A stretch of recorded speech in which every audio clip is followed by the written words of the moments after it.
अगर ये वीडियो आपको पसंद आया है तो लाइक करना और शेयर करना मत भूलें। सब्सक्राइब करें गुड स्टार के यूट्यूब चैनल और फेसबुक पेज को। ऐसे ही लेटेस्ट वीडियो पाने के लिए बेल आइकन पर क्लिक करना मत भूलें। આપણી અંદર જેટલી પાત્રતા હોય અને એ પ્રમાણે ભગવાન આપી જ દેતો હોય છે અને ત્યારબાદ વર્ણ વ્યવસ્થા કરવામાં આવી। જન્મના જાય તે શૂદ્ર સંસ્કારાદ દ્વિજ ઉચ્યતે વિદ્યયા યાતિ વિપ્રત્રમ બ્રહ્મ જાનાતિ બ્રાહ્મણ। એટલે ચાર વર્ણની વ્યવસ્થા ભગવાને કરી। ગીતાજીમાં શ્લોક છે ચાતુર્વણ્યમ મયા સૃષ્ટ ગુણકર્મ વિભાગશ। એટલે ચારે ચાર વર્ણને અલગ અલગ કામ સોંપવામાં આવ્યા। तो के ब्राह्मण ब्राह्मण शू करू तो के अध्यापनम अध्ययनम च यजनम याजनम तथा दानम प्रतिमहम चेवम ब्राह्मणाना कल्पेत। એટલે આ બ્રાહ્મણના લક્ષણ છે। બીજું બતાવવામાં આવ્યા કોણ તો કે વર્ણ આવે ક્ષત્રિય। ક્ષત્રિય શું કરવું જોઈએ ત્યારે ક્ષત્રિય કહેવામાં આવે છે કે ક્ષત્રિય એ પ્રજાનામ રક્ષેતિ તે ક્ષત્રિય। એટલે આ ક્ષત્રિયનો ગુણધર્મ છે। ત્રીજા છે તો કે વેશ્ય જે પોતાની ઈચ્છાઓને ત્યાગી જે બીજાને સુખ આપે। ચોથું છે શૂદ્ર એટલે ત્રણેય લોકોની સેવા કરવી। આ ચારે ચાર વર્ણની વ્યવસ્થા ભગવાને કરવામાં આવી છે। અને ત્યારબાદ વિરાટ સ્વરૂપનું દર્શન ભગવાને બતાવવામાં આવ્યું, સૂક્ષ્મ ધ્યાન બતાવવામાં આવ્યું। બધાની અંદર પરમાત્મા ન દેખાય તો પોતાની અંદર પણ પરમાત્મા દેખાય। આને કહેવામાં આવે સૂક્ષ્મ ધ્યાન।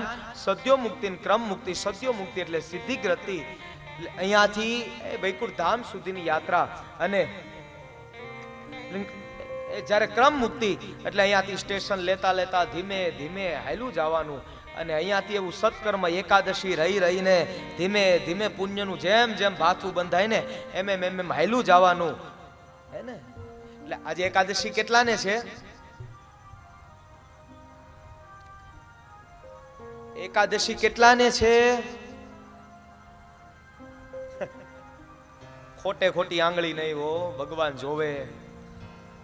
ઠાકોરજી આવ્યા, ઠાકોરજી સામે બેઠા અને એ પાછા તમારી બધાની સામે જોવે અને તમે ખોટે ખોટી હા હા એકાદશી હમણાં અહીંયા દાળ ભાત શાક રોટલી હશે તો હમણાં કોઈને કેવું નહીં પડે।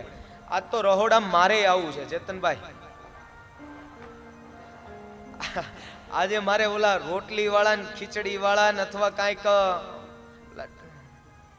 મિષ્ટાન વાળા ભક્તોને ગોતવા છે કે આમાં કેટલાય એકાદશી વાળા ભગત છે એમ છે। ઓ 200 લોકો એકાદશી વાળા છે। ઓકે ઓકે વાહ। તો હવે ફરીવાર એકવાર કહી દો તો એકાદશી કેટલાને છે? એ નિર્જળા કેટલાને છે? એ નિર્જળા કેટલાને છે? અરે એક જ અમારા કુમાર છે આ સકપરિયા પરિવાર માટે।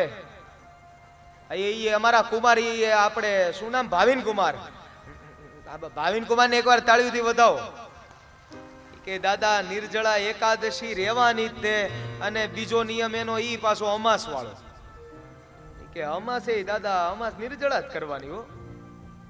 એટલે આ જે ઈ છે ને અને આમે હમણાં તમે સકપરિયા પરિવારને આવું બધું એટલે આવું પુણ્યના કામ કરો અને છેલ્લા દિવસે એટલે આ બધું પુણ્ય પાછા અહીંયા અર્પણ કરતા જાજો। હા કુમાર ભાવિન કુમાર તમે ખાસ કરતા જાજો કારણ કે તમે વ્રત કરો છો, ઉપવાસ કરો છો હે ને।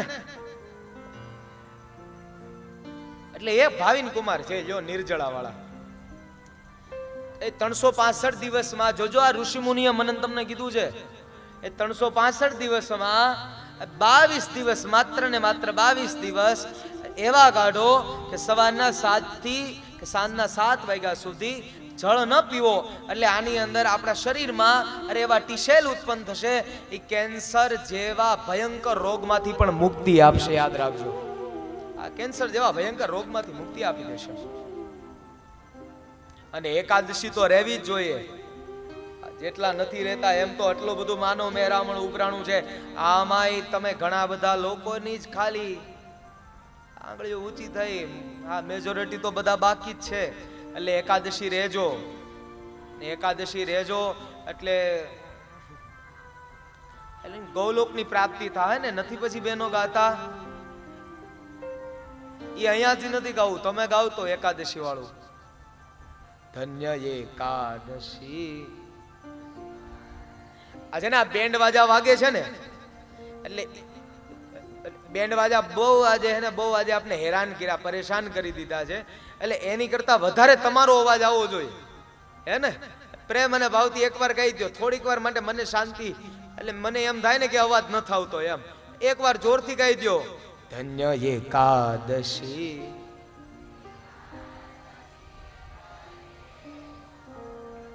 ઓલું તો તોય હજી ચાલુ જ રહે છે.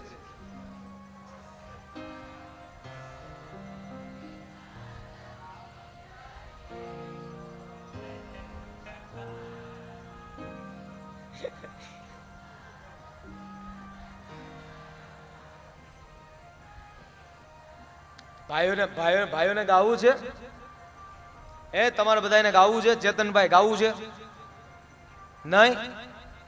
એકવાર ભાવિન કુમાર જ્ઞાતિ એ બધાને નો ગાય એટલે પાછા ખીજા દો, તમે કુમાર કહેવાઓ. હાલો એ લઈને ધન્ય એકાદશી હો ન્યાથી, અને આખી એક બે પંક્તિઓ તમતા લલકારો. ધન્ય એકાદશી એકાદશી.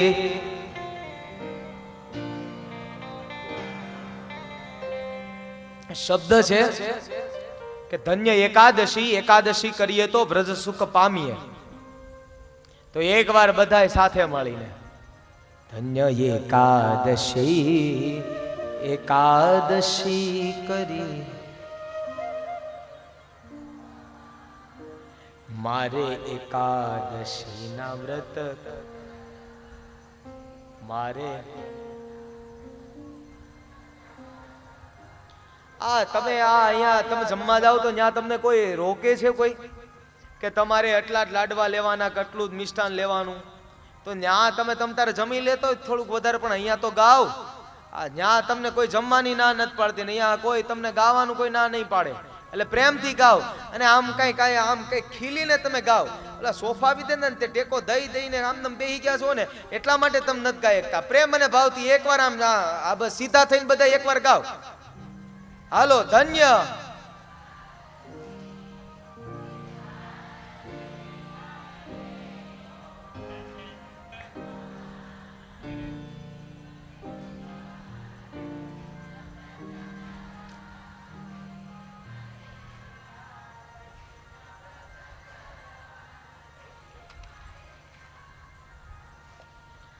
હાલવા દેજો, હું નો કોણ ત્યાં સુધી.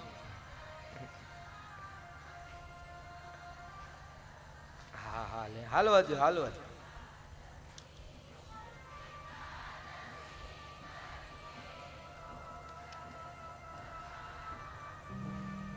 આ એકાદશી ના વ્રત પાછા કરજો, આનંદ કરવો થોડીક વાર.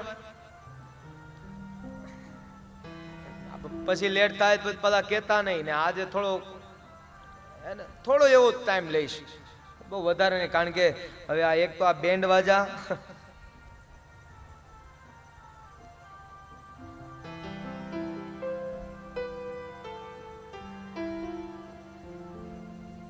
કથમ કોની નજર પડી હશે? હે તુષારભાઈ, નક્કી લાગે છે એકાદ લીંબુ એકાદું ઉતારી દેજો ડોમ ની આજુબાજુ. આજ તો હવે સમજા, પણ હવે કાલે ઠાકોરજી આવે છે ને એમાં કઈક આવું નો ચાલુ થાય. હવે તો ઈ ટેન્શન રહ્યું. એક પંજાબની બાજુનું ક્ષેત્ર, અને સાધુ સ્નાન કરવા માટે ગયા. જો એકાદશી નો પ્રસંગ લઈએ, હાલો. સાધુ સ્નાન કરવા માટે ગયા અને ત્યાં જોયું એક રૂડો રૂપાળો એક છોકરો ત્યાં બેઠો છે ઉદાસ થઈને. જ્યાં ઉદાસ થઈને બેઠો ને સાધુએ પૂછ્યું કે લા ભાઈ, એ ભાઈ તારું નામ શું છે? કીધું મારું નામ અઢિયો. ઠેકી કે અઢિયો? હા. અને આજે ન જાણે સાધુએ લઈને એમ પૂછાઈ ગયું કે બેટા તારું નામ અઢિયો? હા હા. હા બાપુ મેં તમને કીધું ખરા મારું નામ અઢિયો. ઠીક. તો કે બેટા તારા માતા પિતા છે? ત્યાં અઢિયાએ ના પાડી, મારા માતા પિતા નથી. વગાડો કાંઈક, વગાડો કાંઈક, તમે તો કાંઈક વગાડો, કાંઈક ચાલુ રાખો એટલે તમારું પેલું ઓછું લાગે.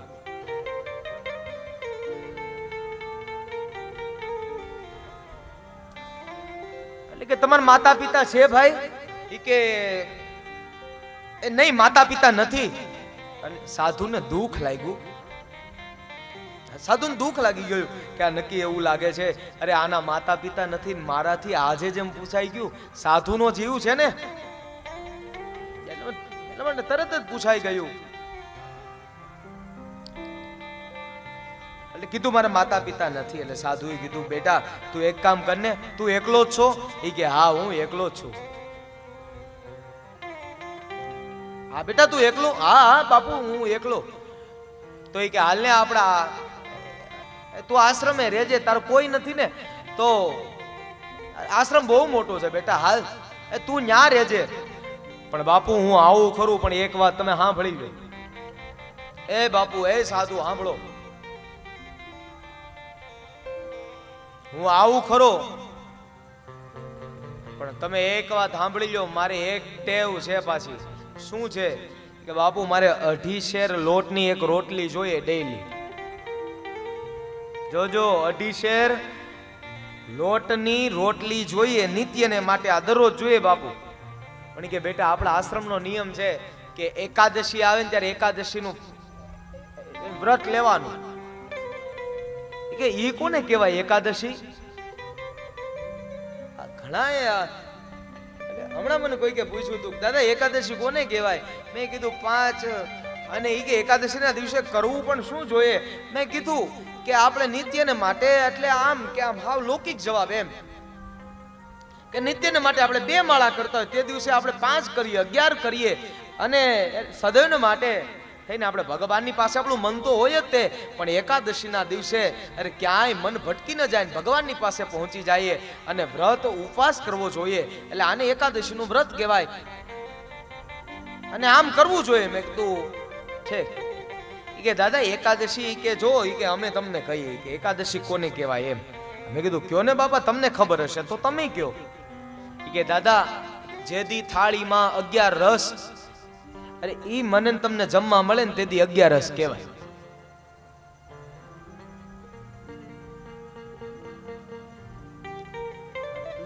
તમને નો સમજાણું કઈ?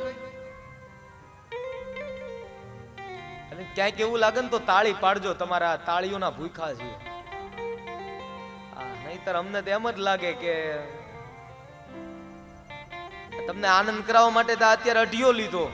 મેં કીધું બેન્ડ વાજા છે એટલે મેં કીધું આ કથા તો હવે કેમ કરવી આમાં, એટલે તો અઢિયો લીધો.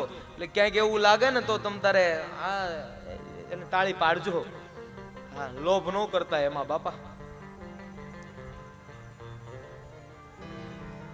એટલે કે બાપુ કે હું આવું તો ખરા, પણ ઈ કે અરે તમે કયો છો એકાદશી, પણ ઈ કે એકાદશી કહેવાય કોને? એટલે બાપુએ કીધું કે બેટા એકાદશી ના દિવસે ફરાહાર કરવાનું હોય, ફલાહાર.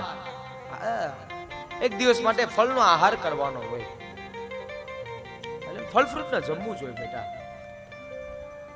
પણ કે બાપુ ઈ મારાથી નહીં થાય હોય કે આ ઉપવાસમાં હું ન માનું. ઠેક અઢિયો કે બાપુ ઈ એક મારાથી નહીં થાય તો એ કે શું કરવું? પણ તો પણ છતાં સાધુને દયા આવી ગઈ. સાધુને દયા આવીને સાધુ કહેવા લાગ્યા કે નક્કી કે બિચારો એટલા માટે પણ કહેતો હશે કે કદાચ ભૂખો નહીં રહી શકતો હોય અને એને કોઈ નથી, લાઈનું આશ્રમે લેતો જાઓ. आश्रम में लेने आया साधु। अगर ये वीडियो आपको पसंद आया है तो लाइक करना और शेयर करना मत भूलें। सब्सक्राइब करें गुड स्टार के YouTube चैनल और Facebook पेज को। ऐसे ही लेटेस्ट वीडियो पाने के लिए बेल आइकन पर क्लिक करना मत भूलें।